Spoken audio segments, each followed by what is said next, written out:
In today's time, it's not unusual to run into medical journals where science overwhelmingly show that mental states and physical health are interconnected and influence each other bidirectionally, with stress, emotions, and behaviors impacting everything from heart rate and immune function to chronic disease risk, while physical conditions can trigger or worsen mental health issues like depression and anxiety, highlighting the need for holistic health approaches. Too often, science uses medical or scientific language that requires me to research the acronyms they use to describe various conditions, etc., all to say that there is a brain-body connection. I am Daisy, your hostess. In this video, we continue with the book titled In Tune with the Infinite by Ralph Waldo Trine.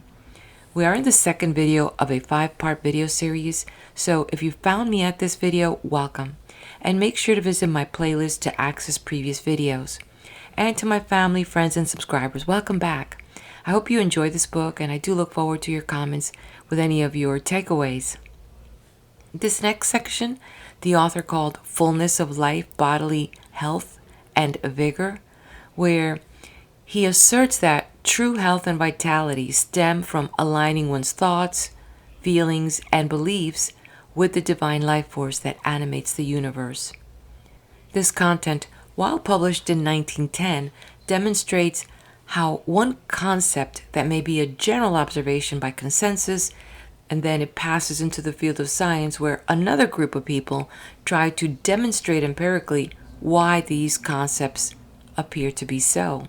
And all I can say, for us lay people who are not scientists, who have common sense, we really need to trust ourselves a bit more if it makes sense what we are experiencing in our own lives, what we're seeing in our own lives.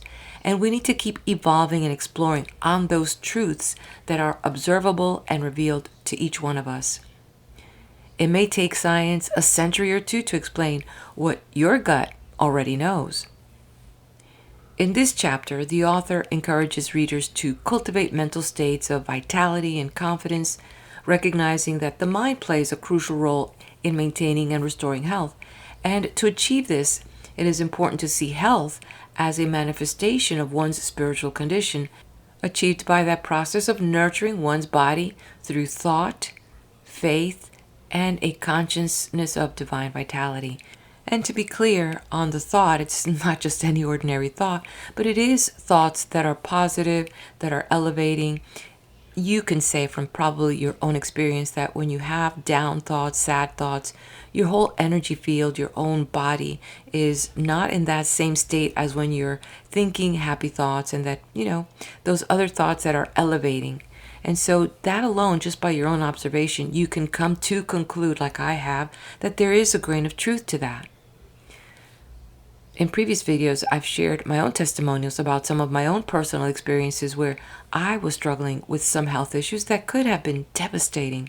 And I can confirm that while the recovery did not happen overnight, it truly was mind over matter. I've left some links that will highlight today's science on this topic, and also I'd like to take the opportunity to mention that if you like this author, I do have several other books in my playlist. And with that, I now turn the page. Fullness of life, bodily health, and vigor. God is the spirit of infinite life. If we are partakers of this life and have the power of opening ourselves fully to its divine inflow, it means more, so far as even the physical life is concerned, than we may at first think. For very clearly, the life of this infinite spirit, from its very nature, can admit of no disease. And if this is true, no disease can exist in the body where it freely enters, through which it freely flows. Let us recognize at the outset that, so far as the physical life is concerned, all life is from within out. There is an immutable law which says, as within, so without, cause, effect. In other words, the thought forces, the various mental states, and the emotions all have in time their effects upon the physical body. Someone says, I hear a great deal said today in regard to the effects of the mind upon the body, but I don't know as I place very much confidence in this. Don't you? Someone brings you sudden news. You grow pale, you tremble, or perhaps you fall into a faint. It is, however, through the channel of your mind that the news is imparted to you. A friend says something to you, perhaps at the table, something that seems very unkind. You are hurt by it, as we say. You have been enjoying your dinner, but from this moment your appetite is gone. But what was said entered into and affected you through the channel of your mind. Look, yonder goes a young man, dragging his feet, stumbling over the slightest obstruction in the path. Why is it? Simply that he is weakened, an idiot? In other words, a falling state of mind is productive of a falling condition of the body. To be sure-minded is to be sure-footed. To be uncertain in mind is to be uncertain in step. Again, a sudden emergency arises. You stand trembling and weak with fear. Why are you powerless to move? Why do you tremble? And yet you believe that the mind has but little influence upon the body. You are for a moment dominated by a fit of anger. For a few hours afterwards you complain of a violent headache, and still you do not seem to realize that the thoughts and emotions have an effect upon the body. A day or two ago, while conversing with a friend, we were speaking of worry. My father is greatly given to worry, he said. Your father is not a healthy man, I said. He is not strong, vigorous, robust, and active. I then went on to describe to him more fully his father's condition and the troubles which afflicted him. He looked at me in surprise and said, Why, you do not know my father. No, I replied.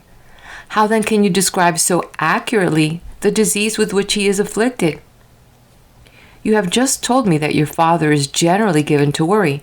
When you told me this, you indicated to me cause. In describing your father's condition, I simply connected with the cause its own peculiar effects.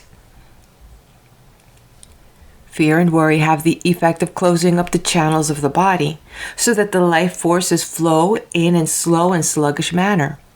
Hope and tranquility open the channels of the body so that the life force go bounding through in it, such as a way that disease can rarely get a foothold. Not long ago, a lady who was telling a friend of a serious physical trouble, my friend happened to know that between this lady and her sister, the most kindly relations did not exist. He listened attentively to her delineation of her troubles and then, looking her squarely in the face, in a firm but kindly tone said, Forgive your sister. The woman looked at him in surprise and said, I can't forgive my sister. Very well then, he replied, keep the stiffness of your joints and your kindred rheumatic troubles. A few weeks later he saw her again. With a light step she came toward him and said, I took your advice. I saw my sister and forgave her. We have become good friends again, and I don't know how it is, but somehow or other, from the very day, as I remember, that we became reconciled, my troubles seemed to grow less, and today there's not a trace of the old difficulties left. And really, my sister and I have become such good friends that now we can scarcely get along without one another. Again, we have effect following cause. We have several well-authenticated cases of the following nature. A mother has been dominated for a few moments by an intense passion of anger, and the child at her breast has died within an hour's time. So poisoned became the mother's milk by virtue of the poisonous secretions of the system while under the domination of this fit of anger. In other cases, it has caused severe illness and convulsions.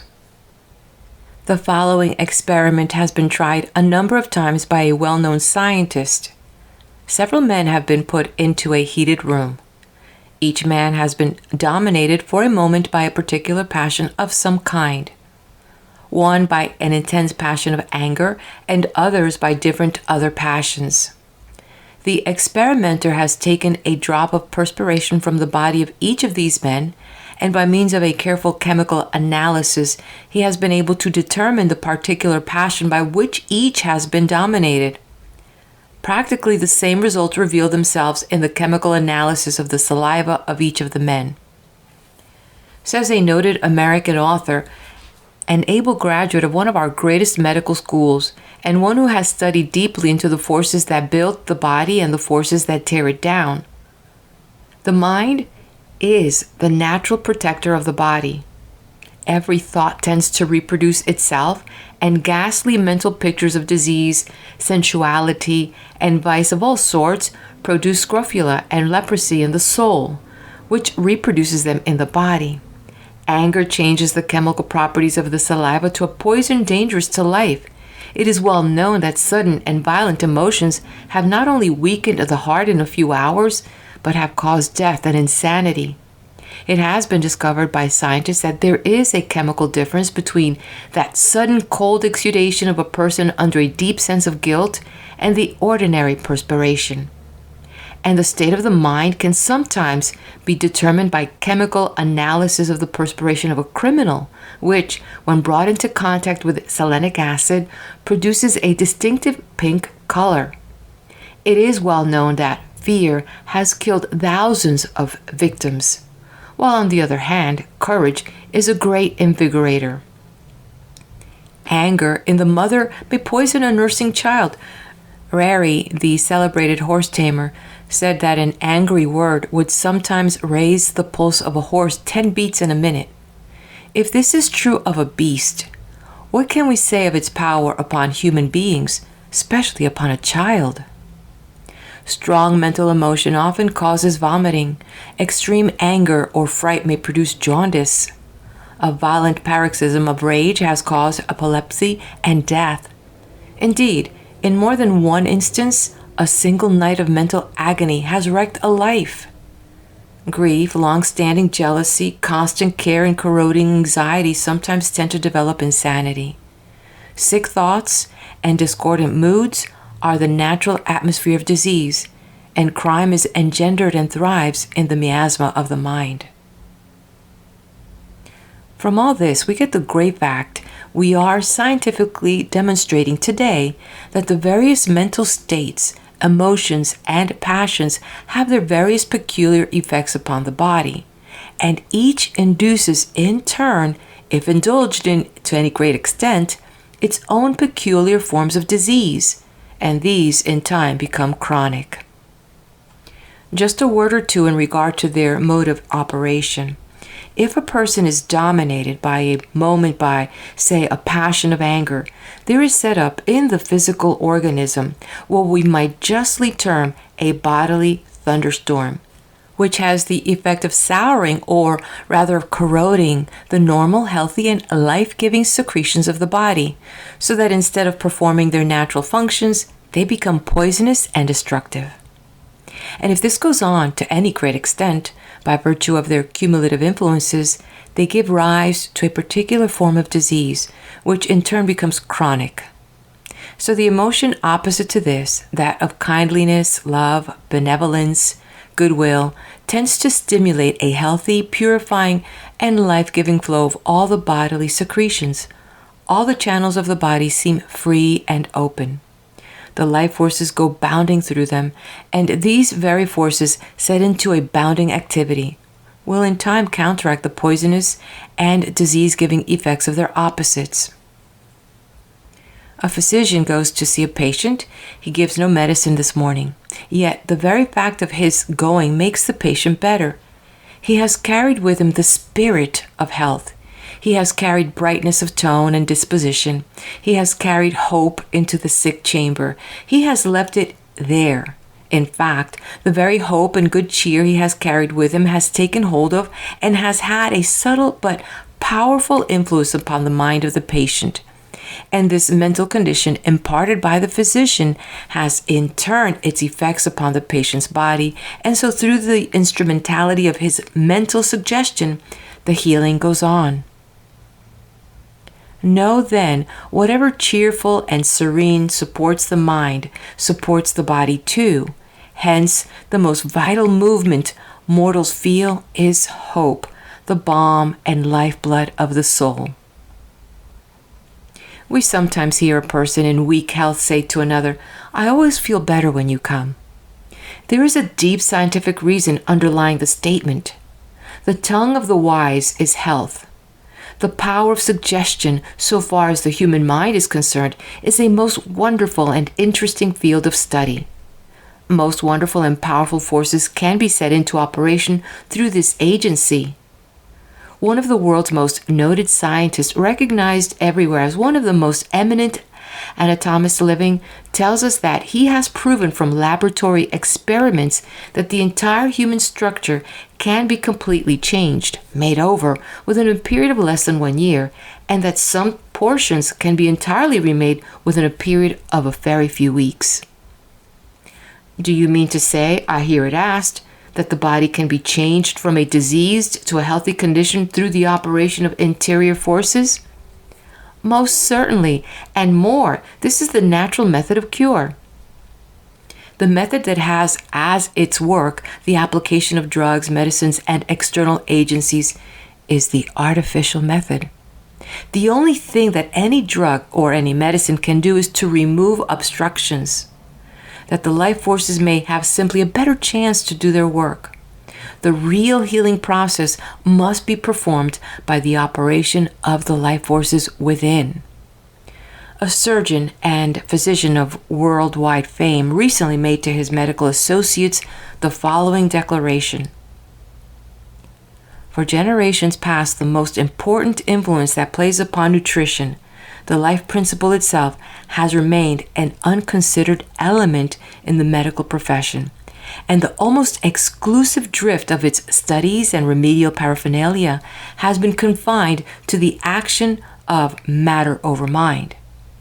This has seriously interfered with the evolutionary tendencies of the doctors themselves, and consequently, the psychic factor in professional life is still in a rudimentary or comparatively undeveloped state. But the light of the 19th century has dawned, and so the march of mankind in general is taken in the direction of the hidden forces of nature. Doctors are now compelled to join the ranks of students in psychology and follow their patrons into the broader field of mental therapeutics. There is no time for lingering, no time for skepticism or doubt or hesitation. He who lingers is lost, for the entire race is enlisted in the movement. I am aware of the fact that in connection with the matter we are now considering, there has been a great deal of foolishness during the past few years. Many absurd and foolish things have been claimed and done.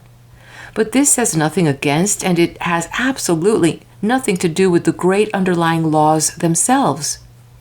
The same has been true of the early days of practically every system of ethics or philosophy or religion the world has ever known. But as time has passed, these foolish, absurd things have fallen away, and the great eternal principles have stood out ever more and more clearly defined.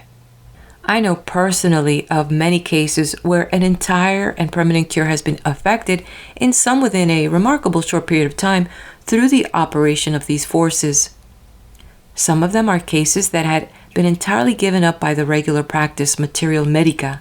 We have numerous accounts of such cases in all times and in connection with all religions. And why should not the power of effecting such cures exist among us today? The power does exist, and it will be actualized in just the degree that we recognize the same great laws that we recognize in times past. One person may do a very great deal in connection with the healing of another, but this almost invariably implies cooperation on the part of the one who is thus treated.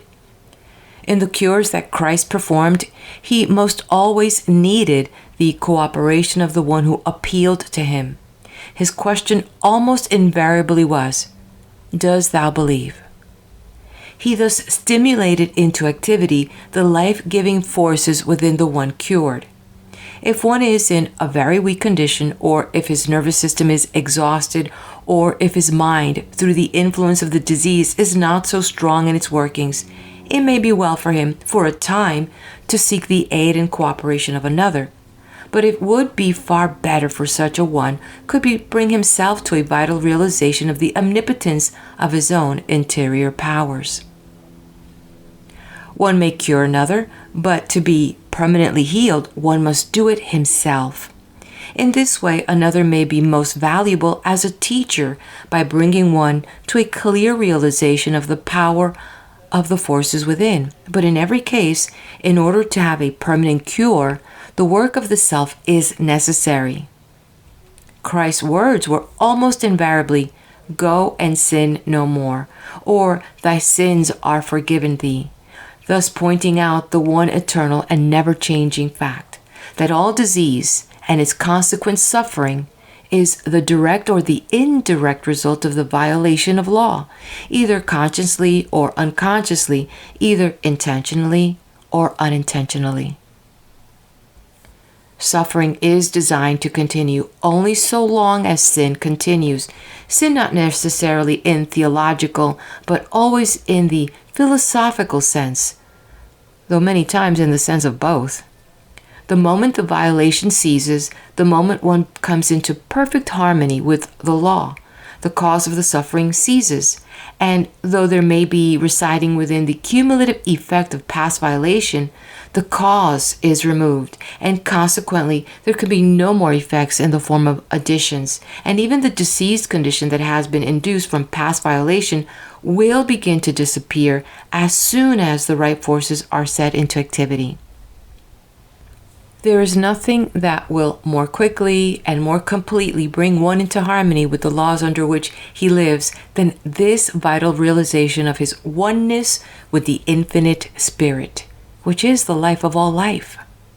In this there can be no disease, and nothing will more readily remove from the organism the obstructions that have accumulated there, or in other words, the disease that resides there, than this full realization and the complete opening of one's self to this divine inflow.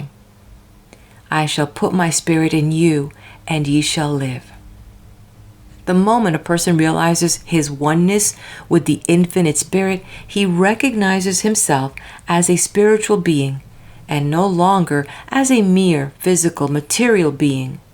He then no longer makes the mistake of regarding himself as body, subject to ills and diseases, but he realizes the fact that he is spirit, spirit now as much as he ever will or can be, and that he is the builder and so the master of the body, the house in which he lives.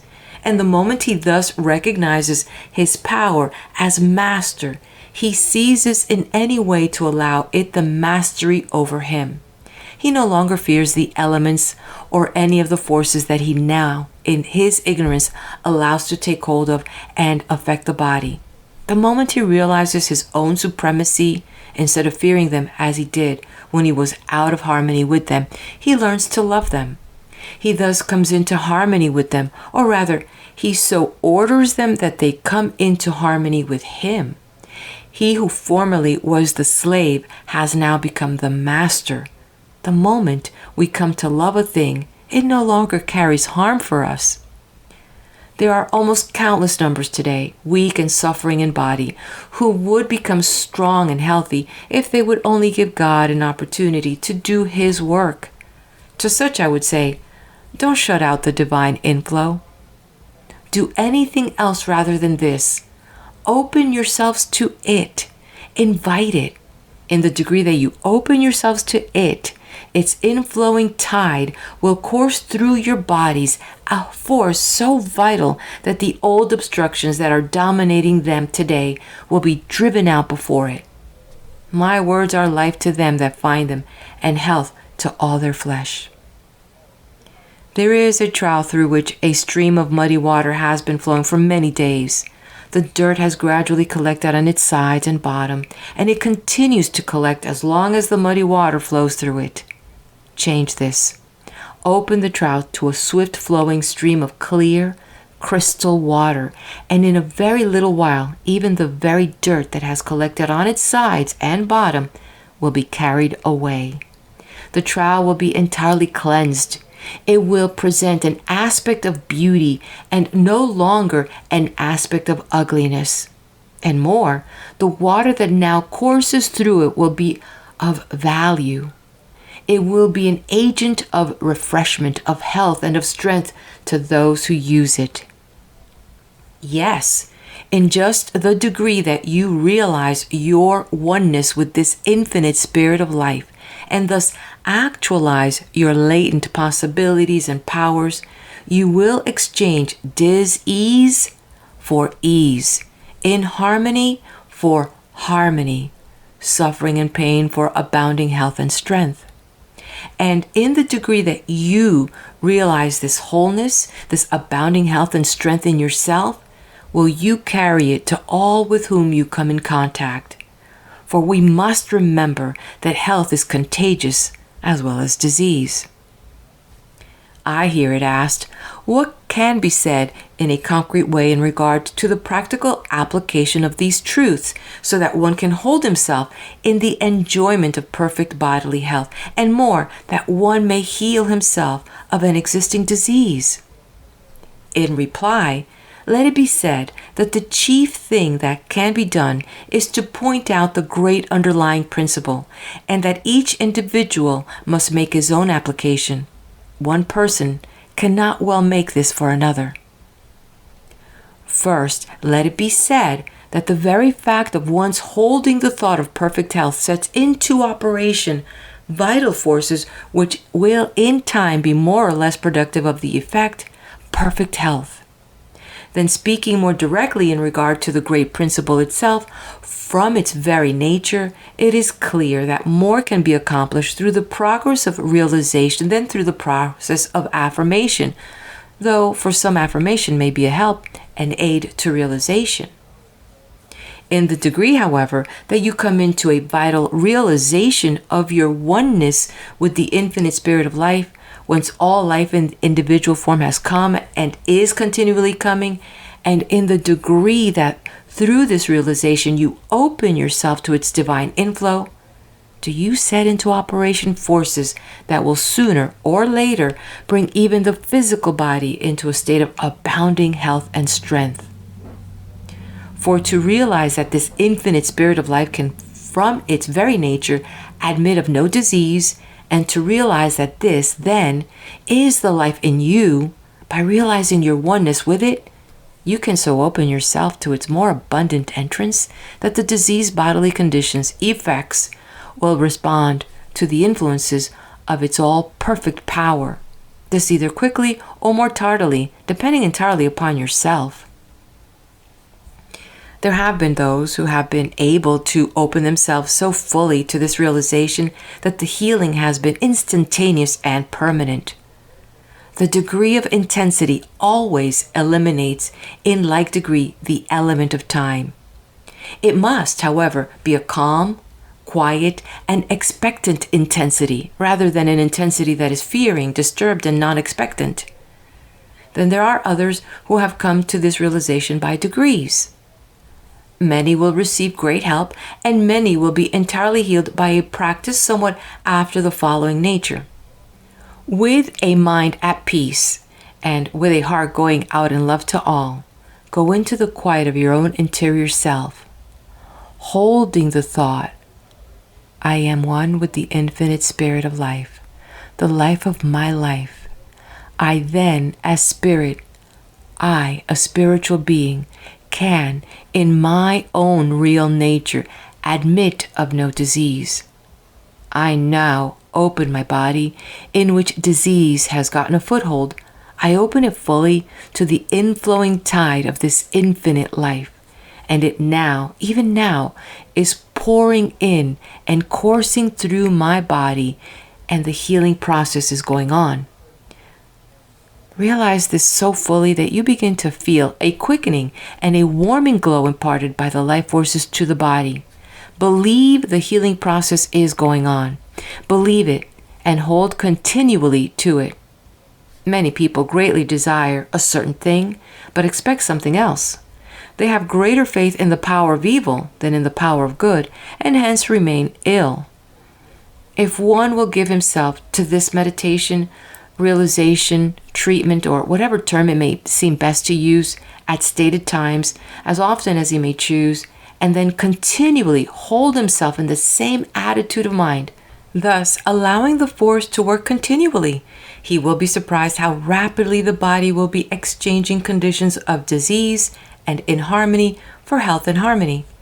There is no particular reason, however, for this surprise, for in this way he is simply allowing the omnipotent power to do the work, which will have to do it ultimately in any case.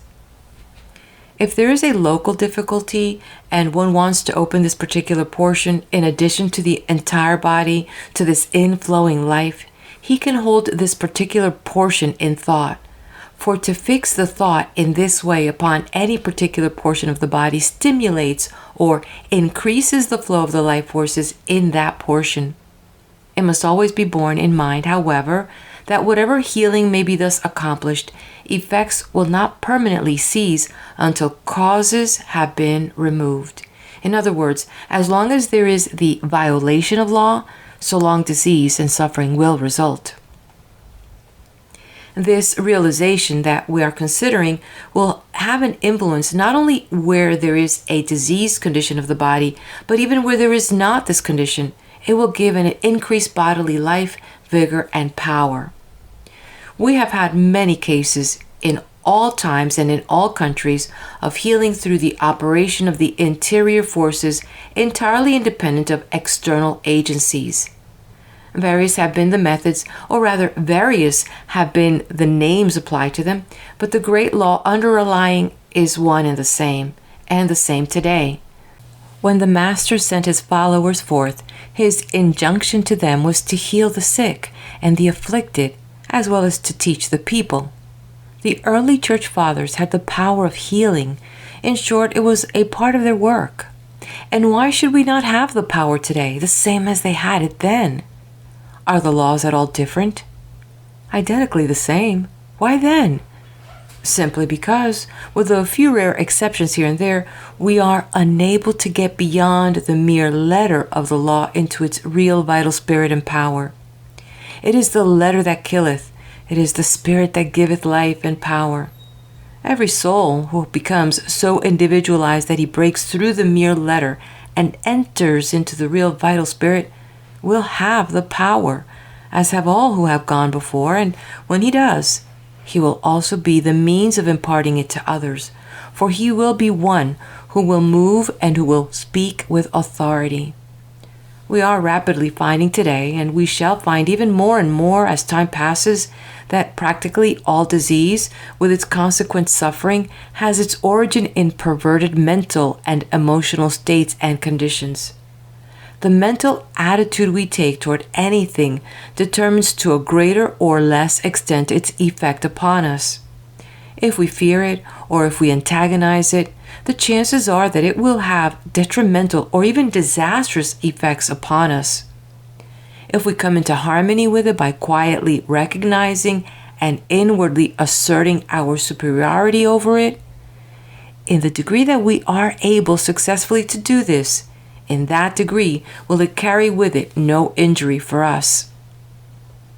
No disease can enter into or take hold of our bodies unless it find therein something corresponding to itself which makes it possible. And in the same way, no evil or undesirable condition of any kind can come into our lives unless there is already in them that which invites it and so makes it possible for it to come. The sooner we begin to look within ourselves for the cause of whatever comes to us, the better it will be. For so much the sooner will we begin to make condition within ourselves such that only good may enter. We, who from our very natures should be masters of all conditions, by virtue of our ignorance are mastered by almost numberless conditions of every description. Do I fear a draught? There is nothing in the draught, a little purifying current of God's pure air, to cause me trouble, to bring on a cold, perhaps an illness. The draught can affect me only in the degree that I myself make it possible, only in the degree that I allow it to affect me. We must diminish between causes and mere occasions. The draught is not cause, nor does it carry cause with it. Two persons are sitting in the same draught. The one is injuriously affected by it, the other experiences not even an inconvenience, but he rather enjoys it. The one is a creature of circumstances. He fears the draught, cringes before it, continually thinks of the harm it is doing him. In other words, he opens every avenue for it to enter and take hold of him, and so it, harmless and beneficent in itself, brings to him exactly what he has empowered it to bring. The other recognizes himself as the master over and not the creature of circumstances.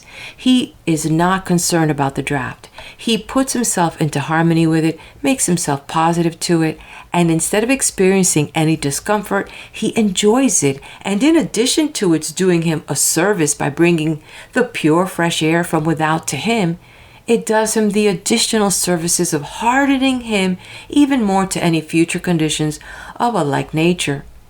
But if the draft was cause, it would bring the same results to both. The fact that it does not shows that it is not a cause, but a condition, and it brings to each effects which correspond to the conditions it finds within each. Poor draft! How many thousands, nay, millions of times it is made the scapegoat by those who are too ignorant or too unfair to look their own weaknesses square in the face, and who, instead of becoming imperial masters, remain cringing slaves. Think of it, what it means. A man created in the image of the eternal God, sharer of his life and power, born to have dominion, fearing, shaking, cringing before a little draught of pure living giving air? But scapegoats are convenient things, even if the only thing they do for us is to aid us in our constant efforts at self-delusion. The best way to disarm a draft of the bad effects it has been accustomed to bring one is first to bring about a pure and healthy set of conditions within, then to change one's mental attitude toward it. Recognize the fact that of itself it has no power. It has only the power you invest it with. Thus, you will put yourself into harmony with it and will no longer sit in fear of it. Then sit in a draft a few times and get hardened to it, as everyone, by going at it judiciously, can readily do. But suppose one is in delicate health or especially subject to drafts. Then be simply a little judicious at first. Don't seek the strongest that can be found, especially if you do not as yet in your own mind feel equal to it. For if you do not, it signifies that you still fear it. The supreme regulator of life, of all life, good common sense, must be used here, the same as elsewhere. If we are born to have dominion, and that we are is demonstrated by the fact that some have attained to it, and what one has done, soon or later all can do, then it is not necessary that we live under the domination of any physical agent. In the degree that we recognize our own interior powers, then are we rulers and able to dictate. In the degree that we fail to recognize them, we are slaves and are dictated to. We build whatever we find within us. We attract whatever comes to us, and all in accordance with spiritual law, for all natural law is spiritual. The whole of human life is cause and effect. There is no such thing in it as chance, nor is there even in all the wide universe. Are we not satisfied with whatever comes into our lives? The thing to do then is not to spend time in railing against the imaginary something we create and call fate, but to look to within and change the causes at work there, in order that things of a different nature may come. For there will come exactly what we cause to come. This is true not only of the physical body, but of all phases and conditions of life. We invite whatever comes, and did we not invite it, either consciously or unconsciously, it could not and would not come. This may undoubtedly be hard for some to believe, or even to see at first, but in the degree that one candidly and open-mindedly looks at it, and then studies into the silent but subtle and, so to speak, omnipotent workings of the thought forces, and as he traces their effects within him and about him, it becomes clearly evident and easy to understand. And then whatever does come to one depends for its effects entirely upon his mental attitude toward it. Does this or that occurrence or condition cause you annoyance? Very well. It causes you annoyance and so disturbs your peace merely because you allow it to. You are born to have absolute control over your own dominion. But if you voluntarily hand over this power, even if for a little while, to someone or to something else, then you, of course, become the creature, the one controlled. To live undisturbed by passing occurrences, you must first find your own center. You must then be firm in your own center and so rule the world from within. He who does not himself condition circumstances allows the process to be reversed and becomes a conditioned circumstance. Find your center and live in it. Surrender it to no person, to no thing. In the degree that you do this, will you find yourself growing stronger and stronger in it. And how can one find this center? By realizing his oneness with the infinite power and by living continually in this realization. But if you do not rule from your own center, if you invest this or that with the power of bringing you annoyance or evil or harm, then take what it brings. But seize your railings against the eternal goodness and beneficence of all things. I swear the earth shall surely be complete, to him or her who shall be complete. The earth remains jagged and broken only to him who remains jagged and broken. If the windows of your soul are dirty and streaked, covered with matter foreign to them, then the world as you look out of them will be to you dirty and streaked and out of order. Seize your complainings, however. Keep your pessimism, your poor unfortunate me, to yourself, lest you betray the fact that your windows are badly in need of something. But know that your friend, who keeps his windows clean, that the eternal sun may illumine all within and make visible all without, know that he lives in a different world from yours.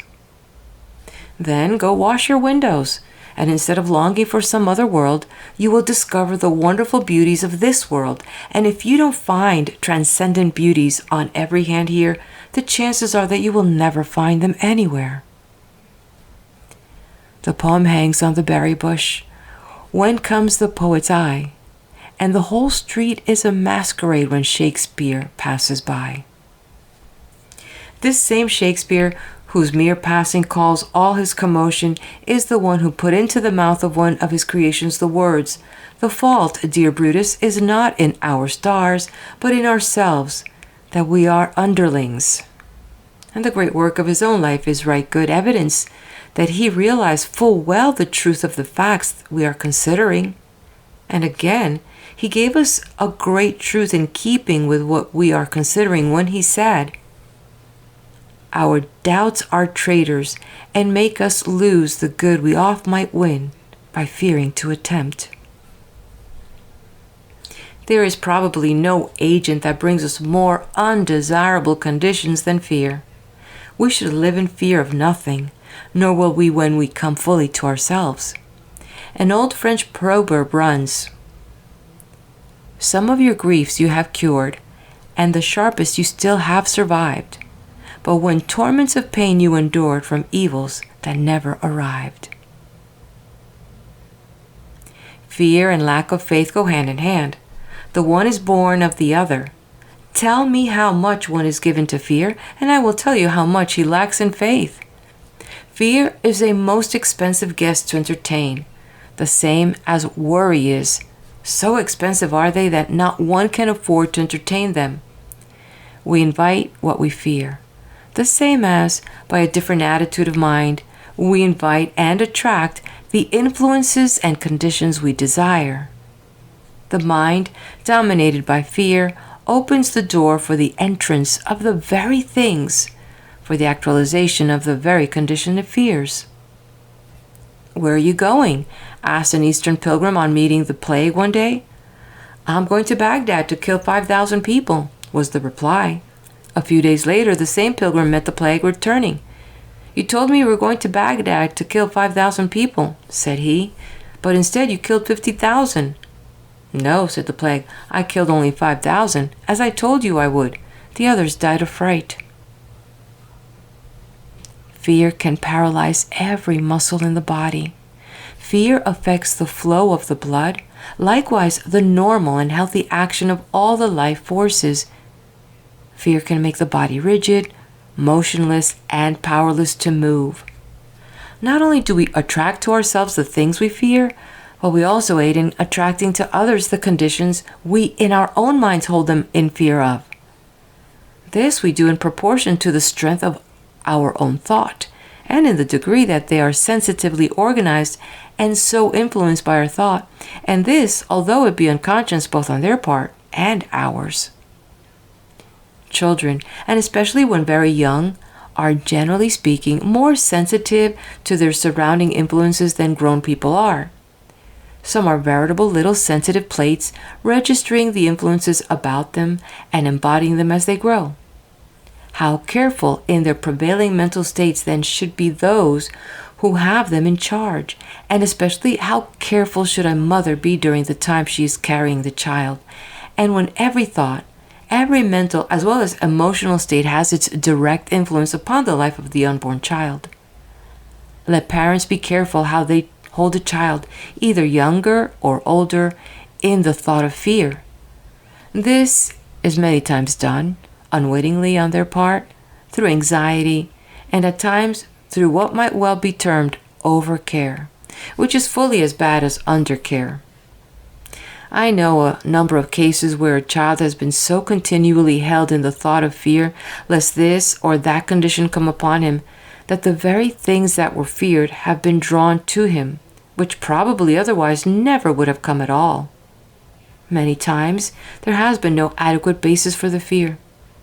In case there is a basis, then far wiser is it to take exactly the opposite attitude so as to neutralize the force at work, and then to hold the child in the thought of wisdom and strength that it may be able to meet the condition and master it, instead of being mastered by it. But a day or two ago, a friend was telling me of an experience of his own life in this connection. At a period when he was having a terrific struggle with a certain habit, he was so continually held in the thought of fear by his mother and the young lady to whom he was engaged.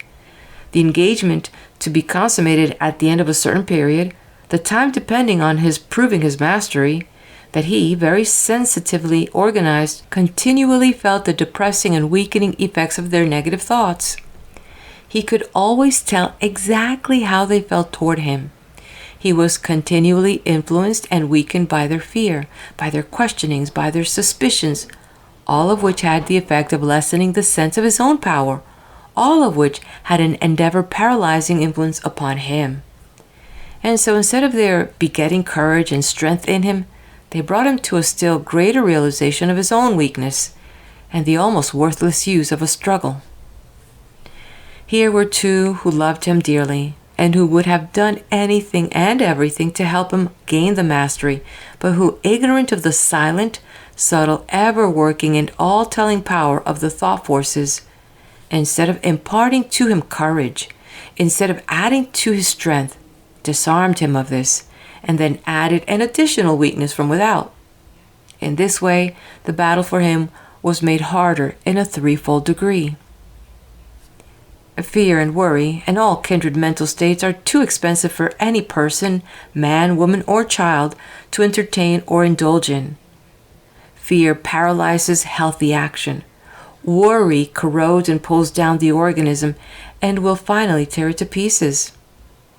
Nothing is to be gained by it, but everything to be lost. Long continued grief at any loss will do the same. Each brings its own peculiar type of ailment.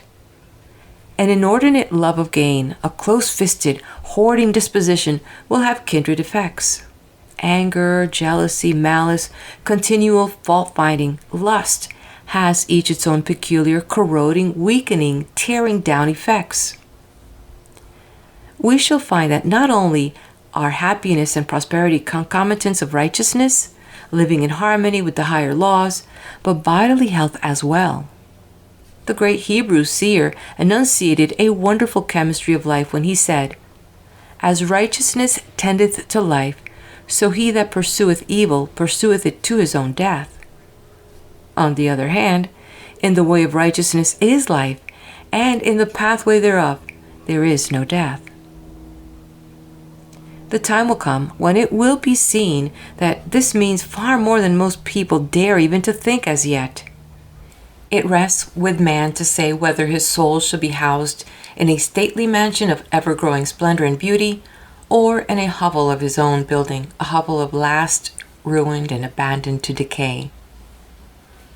The bodies of almost untold numbers living their one-sided, unbalanced lives are every year, through these influences, weakening and falling by the wayside long before their time.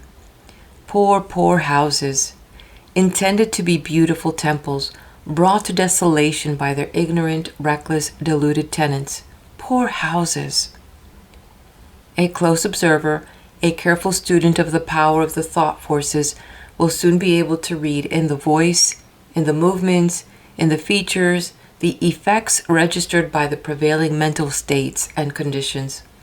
Or if he is told the prevailing mental states and conditions, he can describe the voice, the movements, the features, as well as describe in a general way the peculiar physical ailments their possessor is heir to. We are told by good authority that a study of the human body, its structure, and the length of time it takes it to come to maturity, in comparison with the time it takes the bodies of various animals and their corresponding longevity, reveals the fact that its natural age should be nearer 120 years than what we commonly find it today. But think of the multitudes all about us whose bodies are aging, weakening, breaking, so that they have to abandon them long before they reach what ought to be a long period of strong, vigorous middle life. Then, the natural length of life being thus shortened, it comes to be what we might term a race belief that its shortened period is the natural period. And as consequence, many, when they approach a certain age, seeing that as a rule people at this period of life begin to show signs of age, to break and go downhill, as we say, they thinking it a matter of course and that it must be the same with them, by taking this attitude of mind, many times bring upon themselves these very conditions long before it is necessary. Subtle and powerful are the influences of the mind in the building and rebuilding of the body. As we understand them better, it may become the custom for people to look forward with pleasure to the teens of their second century. There comes to mind at this moment a friend, a lady well on to 80 years of age, an old lady, most people in fact would call her, especially to those who measures age by the number of the seasons that they have come and gone since one's birth. But to call our friend old would be to call black white. She is no older than a girl of 25, and indeed younger, I am glad to say, or I am sorry to say, depending upon the point of view, than many a girl of this age. Seeking for the good in all people and in all things, she has found the good everywhere.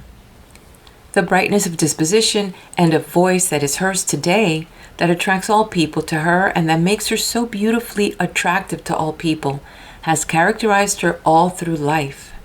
It has, in turn, carried brightness and hope and courage and strength to hundreds and thousands of people through all these years, and will continue to do so apparently for many years yet to come. No fears, no worryings, no hatreds, no jealousies, no sorrowings, no grievings, no sordid graspings after inordinate gain have found entrance in her realm of thought.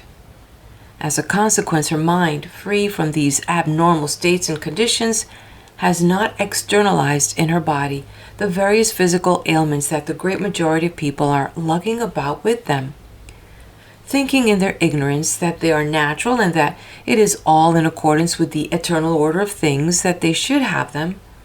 Her life has been one of varied experiences, so that all of these things would have found ready entrance into the realm of her mind, and so into her life, were she ignorant enough to allow them entrance.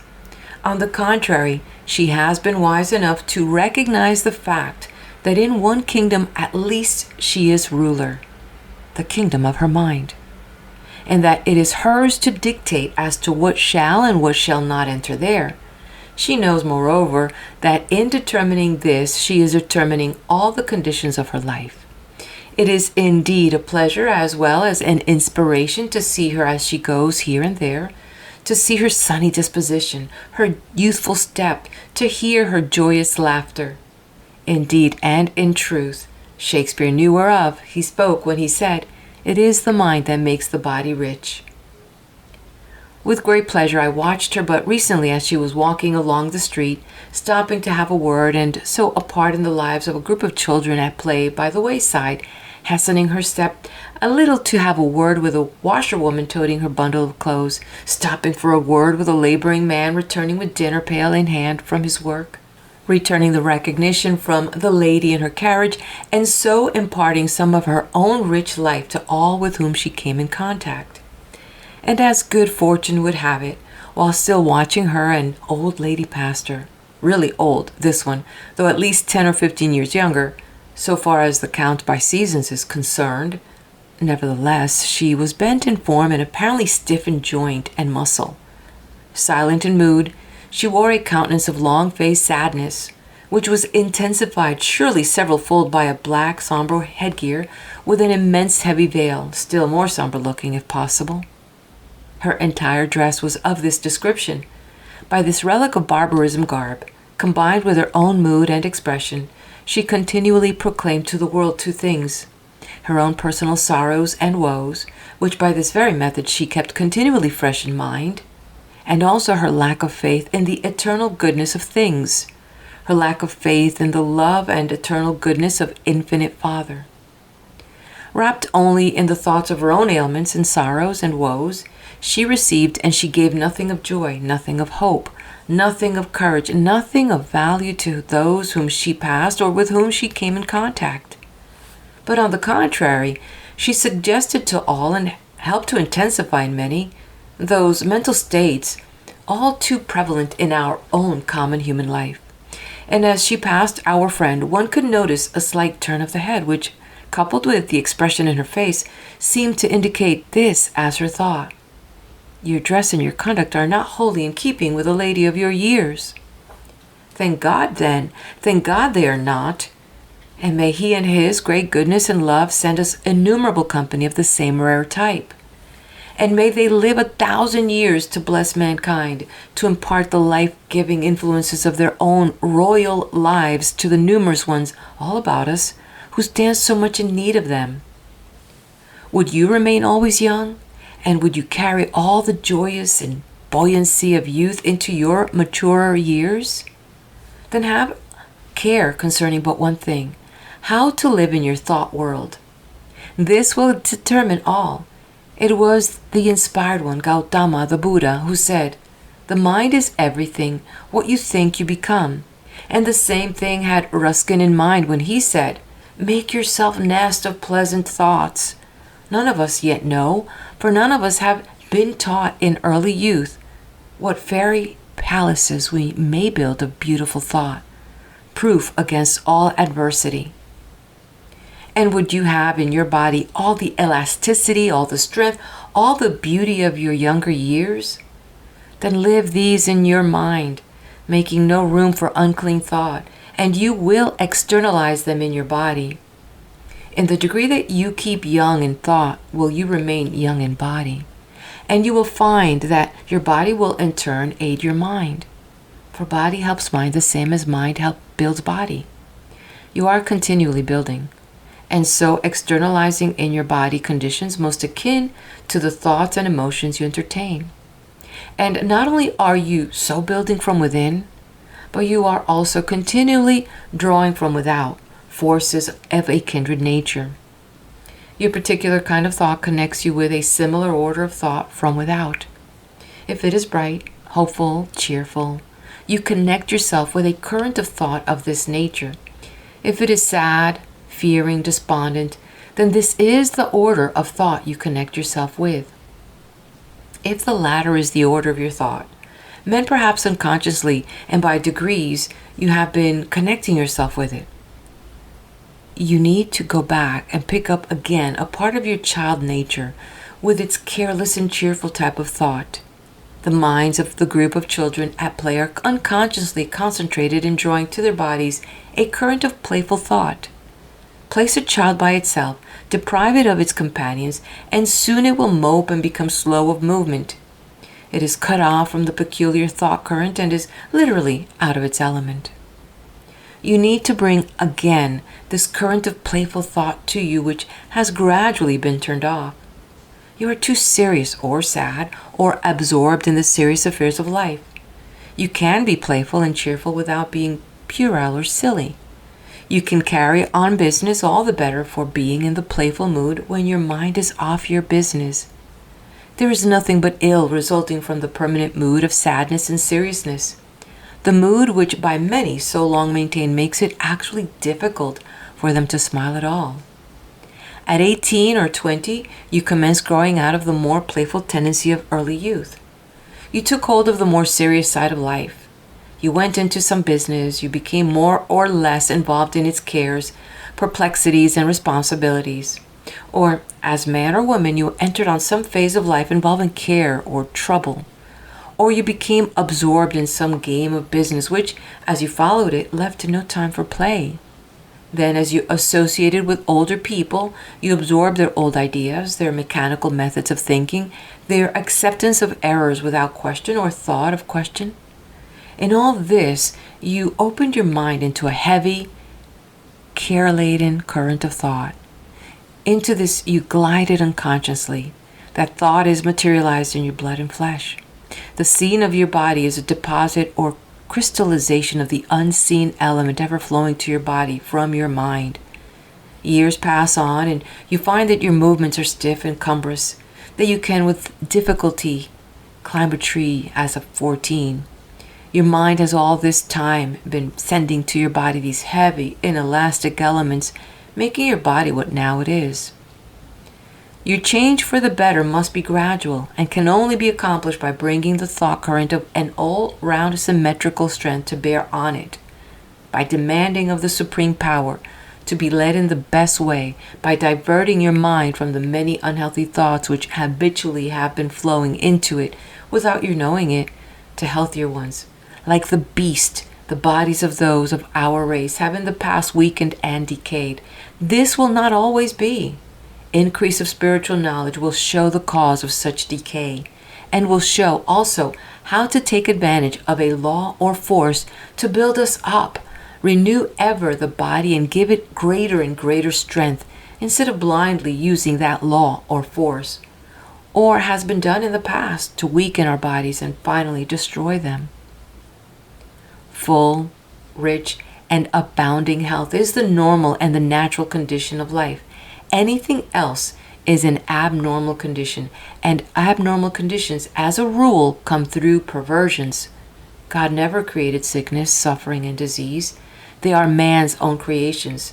They come through his violating the laws under which he lives. So used are we to seeing them, that we come gradually, if not to think of them as natural, then to look upon them as a matter of course. The time will come when the work of the physician will not be too great an attempt to heal the body, but to heal the mind, which in turn will heal the body. In other words, the true physician will be a teacher. His work will be to keep people well, instead of attempting to make them well after sickness and disease comes on. And still beyond this, there will come a time when each will be his own physician, in the degree that we live in harmony with the higher laws of our being, and so in the degree that we become better acquainted with the powers of the mind and spirit, will we give less attention to the body, no less care, but less attention.